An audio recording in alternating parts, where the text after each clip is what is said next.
The U.S. is expecting a ground invasion of Gaza. I mean, it looks like the Netanyahu government is going to use this, as the pretext to really destroy Gaza. And, I just don't see this thing de-escalating. Hello and good evening, everybody. Today I'm speaking to Dave DeCamp. He's one of the editors at antiwar.com, and he's been quite busy of lately. As everyone is who hasn't been living on a rock knows, there's a fight going on Israel-Palestine. So, David, welcome to this channel. Thanks for having me back, Hugo. Question on this Israeli-Palestine. Where does one start with this whole issue? Do you start in the 12th century? Do you start in 1947? Do you start in 1912? Do you start in 1990? Or do we just start from last week? I say the safe place to start is 1947, 1948, when they actually established, the modern state of Israel as we know it. You could go back to the early 1900s, late 1800s, to when the Zionist movement really started. But the problems that we see today are really a result of creating a state on top of people's homes, Right. during what the Palestinians call the Nakba. About 750,000 people were ethnically cleansed from the territory, kicked out of their houses. And for the most part, these weren't tribal people. I'm sure there were some Bedouins in there, but people, that live in Gaza today that were made refugees, and their kids are refugees. They still have the keys to the houses that they were kicked out of. So, of course, that's an important starting point. And as an American, they don't teach you that in school. I really had no idea until I was much older about the history of Israel. I always kind of just thought it was there. And then you have to get into the 1967 war, when Israel took the West Bank from Jordan and the Gaza Strip from Egypt and began occupying those territories. And, the problem for them there is that there's a lot of Palestinians that still live there, unlike what they call Israel proper, where the original state was formed. And then, there's a lot to it. I don't know, how much history you want to get into. Well, I sort of know the history, and also like you, I read it secondhand because, believe it or not, in South Africa they don't teach you, at least not the school I went to. You also sort of figure it out as time goes on, and obviously they nowadays draw the comparison with the apartheid state. In my view, some things can be compared, some things cannot, and the most obvious comparison that I think people miss is the apartheid state was dependent on black labor for its survival. Okay, Israel is not. And in my view, this is a very important distinction, because that means Israel can, with its army that's armed to the teeth, level flat the Palestinians if there's an uprising. And this is sort of, just get your view on this, but this is my biggest concern with Gaza, is that the Israelis go into war mode, and we know what happens in war. People don't think, and they just flatten things in their way. Yeah, and that seems to be what's happening with Gaza now. This Hamas attack was really unprecedented. People are saying Israel hasn't faced something like this since the 1973 Yom Kippur War. But that was a war between, I believe, Syria, Egypt was involved. These were Arab states. This is the first time that a Palestinian group has really done this much damage to Israel. And the response it seems to be, their plan is to completely destroy Gaza. We've seen a lot of airstrikes in the past few days. The death toll of Palestinians in Gaza right now is pushing 900. Just in these airstrikes alone. And apparently the U.S. is expecting a ground invasion of Gaza. I mean, it looks like the Netanyahu government is going to use this, as the pretext to really destroy Gaza. And, I just don't see this thing de-escalating. The U.S. is fully supporting what Israel's doing. They're sending new military aid. They also offered to help out, to give intelligence support in some kind of hostage extraction situation, which in Gaza would just be a complete disaster. And Hamas is saying they're going to start executing prisoners if the airstrikes don't stop. So I just don't see them backing down. So I want to sort of backtrack to where this started. It started Saturday night. So I was surprisingly with Jewish friends of mine. As people know, my wife's Iranian. So it was a very awkward Saturday night because Iran was blamed very quickly afterwards for these attacks. And luckily that this morning, I think it's now safe to say that's nonsense, from all the reports from Israel itself admitting it's nonsense. But I was close, we were close to a synagogue for what it happens to be, and Jews inside were obviously frightened when they heard the news. And I was thinking to myself, okay, if Jews in Paris, when I was in Lyon actually, can be so frightened, a few thousand kilometers away from Israel, what doesn't the Israelis look like? So I would imagine Israel at this stage to be a frightened society. Propaganda is gone all over, and they militarized, as you say, and they basically lock into it. Now, Palestinian one would also be frightened, but they don't have weapons. But just to sort of get on the question, what did the Palestinians do to frighten the Israelis so much? Well, I think what it was the Hamas fighters were able to enter Israel. Typically their attacks on Israel have just been firing these rockets from Gaza, which are pretty crude. And usually when there's kind of a back and forth between Israel and Gaza, the casualties are, lopsided on the Palestinian side by a huge margin. I mean, I believe in 2021, that was the last kind of big flare up. It was over 250 Palestinians were killed and like 13 Israelis.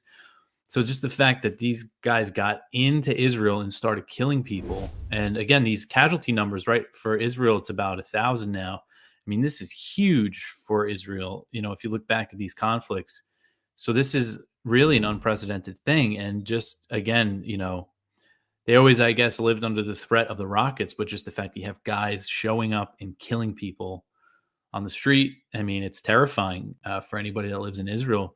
What's interesting is I'm seeing from Haaretz, which is a pretty prominent Israeli newspaper, liberal newspaper, they had an editorial blaming the situation on Netanyahu. No. And it's good to see that discourse is still happening inside Israel. It seems like it's more so in Israel than the U.S. In the U.S., if you say anything like that, yeah, I mean, but this is what I find very interesting about the U.S. rhetoric on Israel. In any other country in the world, with variations, you can at least have the debate we're having at the moment, where you can say Israel is not innocent, okay? Which is, I mean, it's underplaying of the facts, but you can at least say that in South Africa, or even in France. You can't say this in the US. I bet you can say it in Israel even. I bet some Israelis would say, look, this was going to happen. I mean, just get your view on another thing that's going around. There's a lot of people saying in the media this was an unprovoked event. Now, just give you, is this unprovoked? Because I saw people in the Al-Aqsa Mosque being beaten up a few months ago. I mean, obviously it's provoked. Yeah, I mean, it's funny because you saw that became the language for Russia's invasion of Ukraine, unprovoked. And then as soon as this happened, you see everybody in the US, calling it unprovoked. And I mean, to call any, situation when it comes to this conflict unprovoked is just not like a serious way to look at it. Forget just what happened at Al-Aqsa Mosque recently, or all these raids that have been going on the West Bank. It's like, I mean, you just look at the history, and Gaza's been under, we were talking about the history. Really, the most important thing is that Gaza's been under blockade since 2007, and that's an act of war, So, I don't want people to ever think I'm justifying killing Israeli civilians, but you have to explain, the causes of these things. And, that's just the fact that it's been under blockade, a pretty serious blockade since 2007. And that was a result of the elections in 2006 that the U.S. pushed for, that the George W. Bush administration pushed for. The people elected Hamas.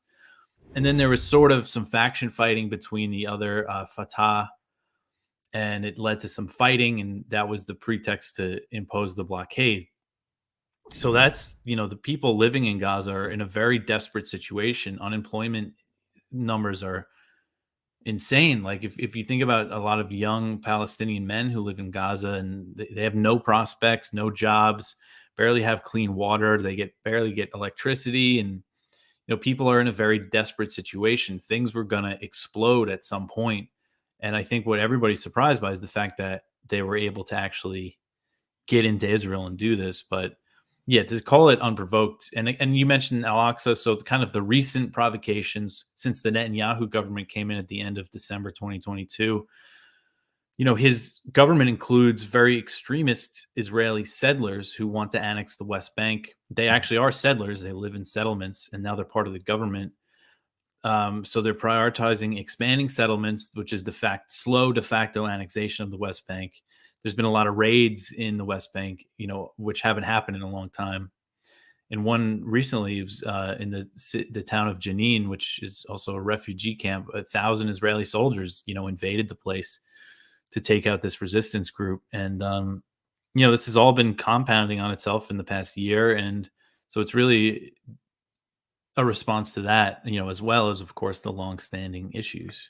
Well, I was reading a thing today about, I'm sure you would know him, Robert, I think it's Pape at Chicago, on terrorism and suicide bombers that somebody sent me, where he makes this point, I'd like you to elaborate on it, that suicide bombers are motivated not necessarily by religion, but principally by the occupation of their homeland, which should not be a surprise to anyone who's seen resistance movements throughout Africa in the last century, or North and South America. But yet, why is it when we come to the Palestinians that it has to be any other reason that there's an uprising except the occupation? Yeah, so it is occupation, like you mentioned, suicide bombings. It's a common thing in any occupations, or just bombings, that type of those types of tactics. I mean, you could look at Northern Ireland as an example. What was interesting, what was funny on Twitter, the IDF, the Israeli military, quote tweeted some Bono video or something, and they said that this attack was Israel's Bloody Sunday, which is just a ridiculous comparison, because that was British troops killing Irish Catholics. And it's what's more apt is that it's Israel's Bloody Friday, which was a response to Bloody Sunday. And there's a bunch of car bombings across Belfast, and a few soldiers were killed and a few civilians, a much smaller scale than what Hamas did. But that's kind of the response to occupation, is those types of tactics. And, it's become a religious thing. It's really, one thing you hear a lot of people say is that, oh, this is a blood feud that's been going on for thousands and thousands of years. But it's not really true. It's really it started with a land dispute, and kind of the more extremist factions, it's become more of a religious thing kind of recently. As far as I understand it, I'm not an expert on this. This is just me relying on people I know who know this situation better, and just from the books I've read on it. But, you have Israel is a Jewish state, and they don't want more Muslim, a Muslim majority there. And you have, it's just kind of the natural result is this extremist group. And something Scott Horton's been pointing out a lot is how Netanyahu himself and other Israeli officials have said Hamas is good. We want Hamas because the U.S. considers them a terrorist organization.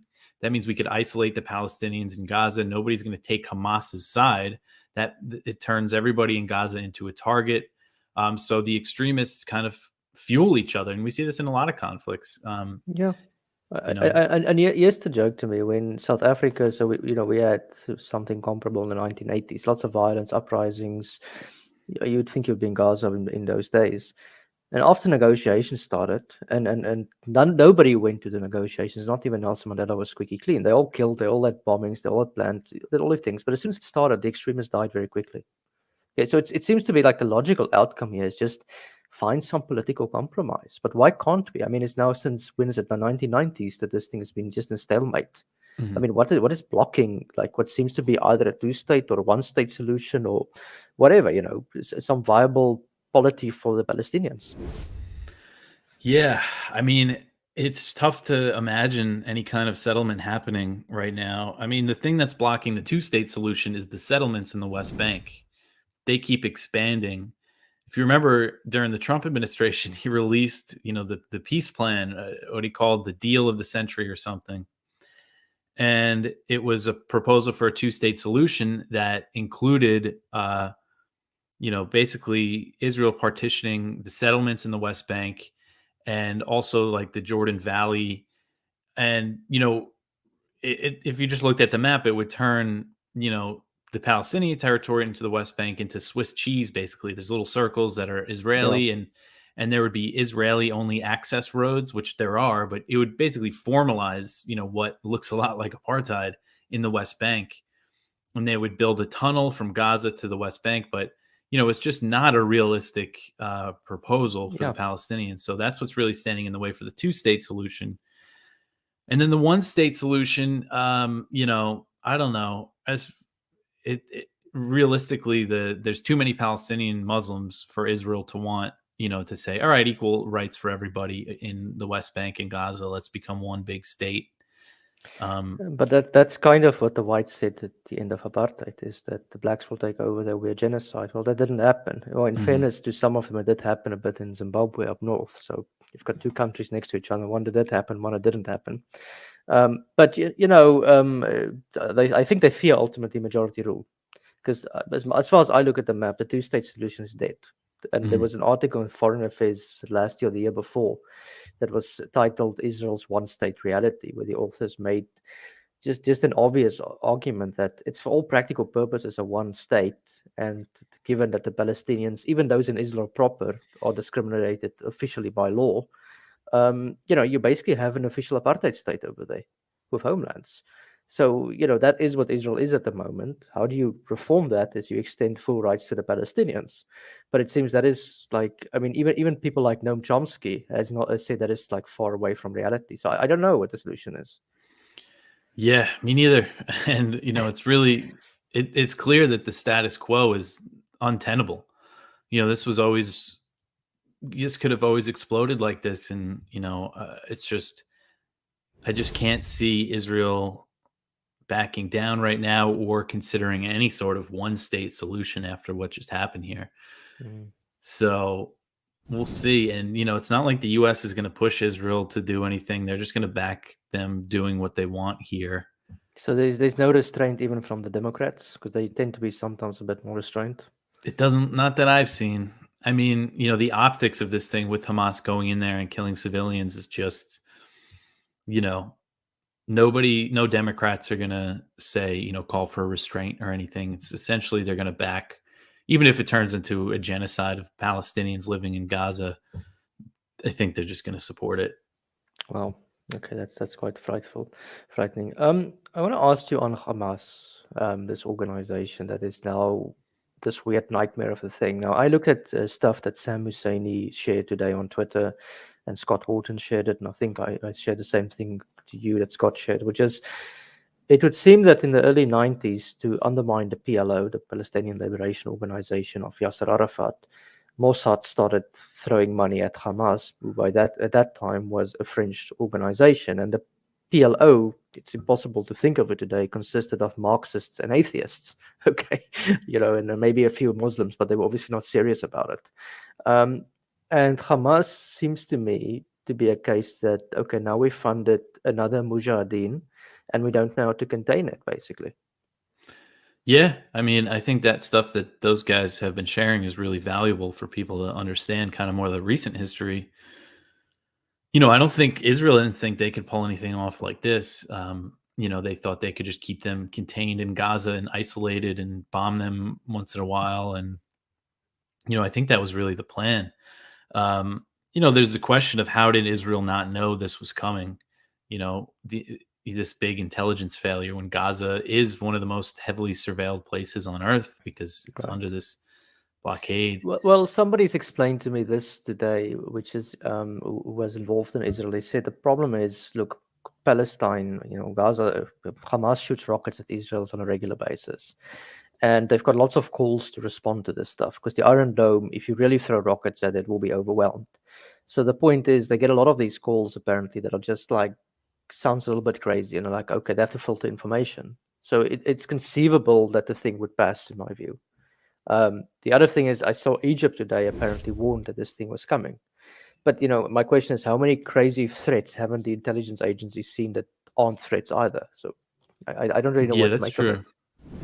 Yeah, that's a good point. And, you have Egypt saying that. So, it's just Egyptian officials saying that they knew something big was coming, but who knows how true that is. I think it's definitely worth pointing out, what they're saying. But, there's some people, more conspiratorial minded that want to say Israel might have let this happen as a pretext to destroy Gaza. But I find it hard to believe that Israel would let this many something like this big. They didn't need something this big for the pretext to really no. go after Gaza. The only thing now is they can all this allows them to is to go a little bit further than they would have gone under normal circumstances. Now they're going to kick more people out of their homes. This is my view, and they're probably going to flatten more buildings than they would have because there's no opposition, I suppose, in Israel. Because if there is one, it's just you're a traitor and you side with baby killers. It's the easiest propaganda in the world.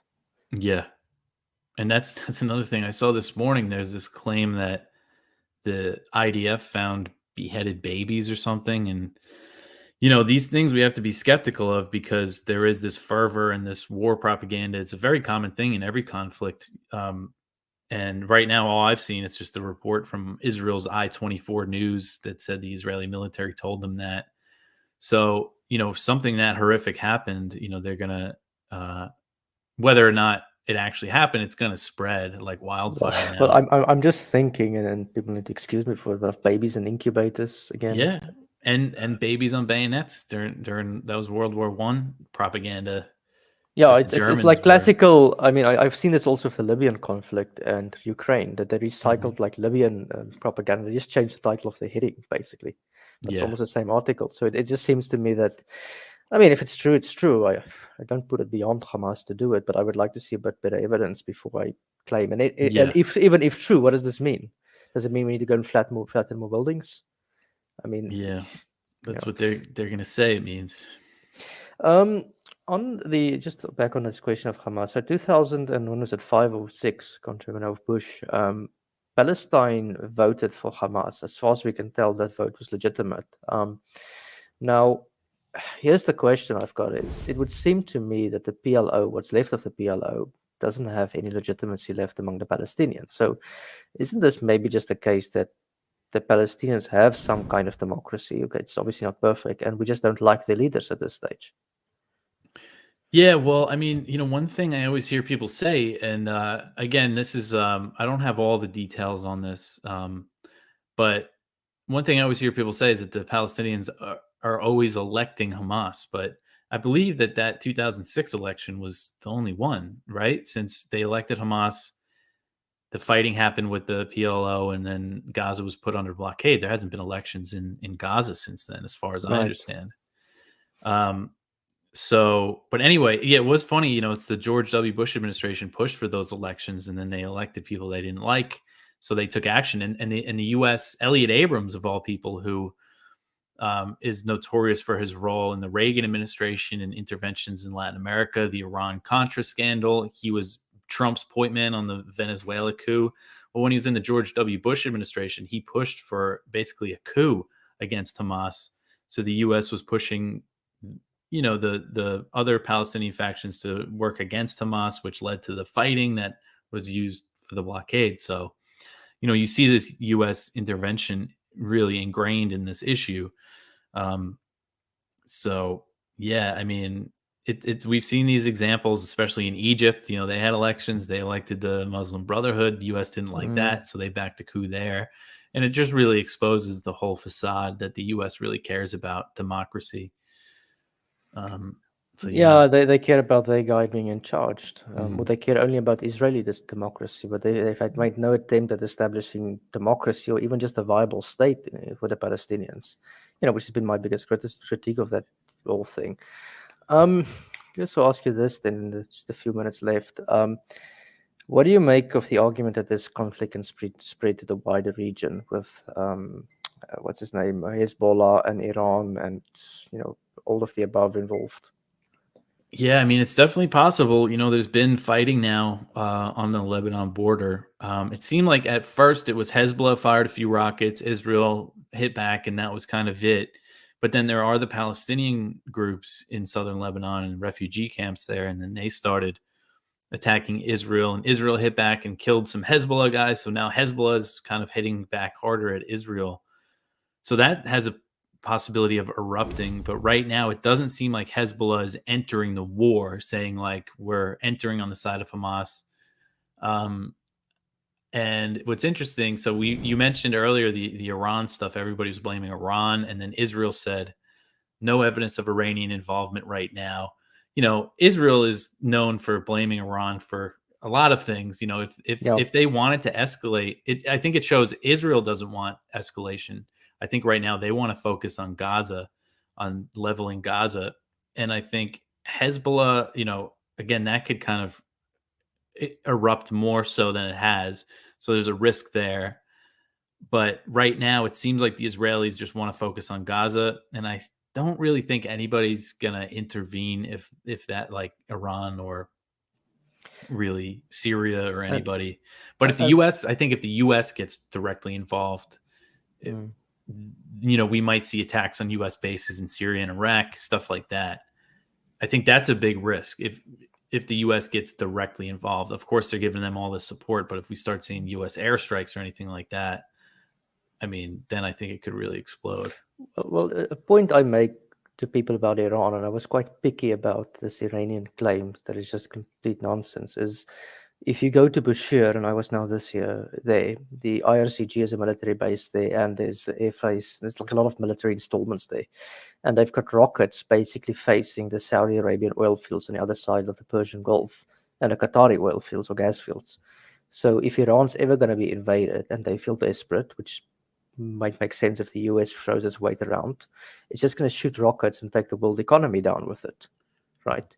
In self-destruction. And this is sort of like, I don't think people understand the risks that's involved in this region. It's not small risks that's involved, which is why you need to calm the tensions. So ideally for the US, just get out, but you don't get out, right? Now go all in. And that's the thing. Right now, it seems the people spreading the Iran involvement are the hawks in the U.S., that have their own agenda when it comes to Iran. That's where, the Wall Street Journal was the one that reported that. I mean, did you see that report? They said they had sources in Hamas and Hezbollah tell them on Sunday, "Oh yeah, we planned this with Iran." It's clearly fabricated. Ago.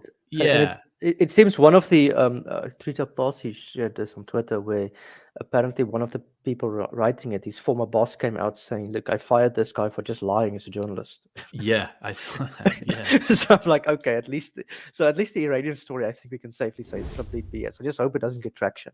Yeah, and I mean the idea, that they might be using weapons that that Iran has given them over the years is certainly possible. Sure, but also take into account there's been drifts between Iran and Hamas. I mean, I'm not really involved into terrorist politics, but it's these groups are not uniform and they don't always agree and they fight among each other. And there's a lot of nuance there. Yeah. It's not like Iran is like this puppet master controlling Hezbollah and Hamas, which is often asserted. No, they've got their own agendas and they don't always align with what Iran wants. It's exactly right. I remember towards the end of the Trump administration, there was a lot of the Shia militias in Iraq. They wanted the U.S. to leave after killing Soleimani and killing their militia leader. And there was, Iran was going over there and saying, "Stop firing at the Americans, please." They're like, they wanted them to de-escalate, but they didn't listen. And it is, there's all these different factions among those Iraqi militias. Some are more aligned with Iran. Some aren't really at all. But just because they're Shia, that's the way it's portrayed in the West is, oh, they're all puppets of Iran. But they have their own agenda. And a lot of people didn't realize when the U.S. killed Soleimani in 2020, they also killed al-Muhandis, who was the leader of the Popular Mobilization Forces, which was this umbrella group, well, it still exists, of these Shia militias that was actually formed in 2014 to fight ISIS. So they were on the side of the Americans during that war.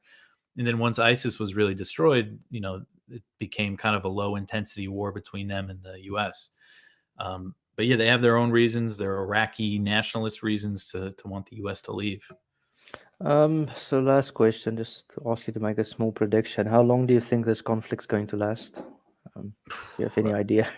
I have no idea, but I mean, if I were to make a guess, I think this is going to last a long time. I don't know. It depends what Israel's next move is, if they're going to go full ground invasion.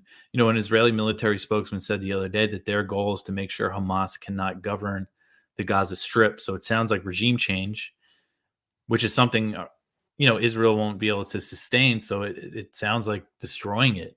I mean, I think... Well, this is a big issue because I happen to know somebody who was in the British Army who was in Northern Ireland in the 1950s and 60s, a very old man. And he always told me the IRA was the best terrorist because you arrest a few terrorists and next month you've got a bunch of new IRA members, right? And this was the problem that you had over there. So you're going to take out whatever leadership Hamas has left. I don't even know what they've got. And next month you come back and you've got terrorists again. Why? Because there's resentment there. It's going to create another movement of this sort. And let's just speak to the root cause, which is occupation. Yeah, So especially, I it's not mean, going to work. I'm sorry, regime change is just not going to work over there. yeah, if they really go in, because there's probably lots of, more moderate people in Gaza, but they have nowhere to go. You're destroying their homes. So a full Israeli invasion, I mean, to them, that's just a threat to everybody's existence in Gaza. So you're going to get way more people joining the fight if they do that invasion on the ground. And what's the chances if they open the Egyptian border? I mean, because that's also closed. I mean, yeah, I think they're taking some refugees, but I'm not really sure. But yeah, that's the thing. Egypt doesn't want millions of Palestinians coming in.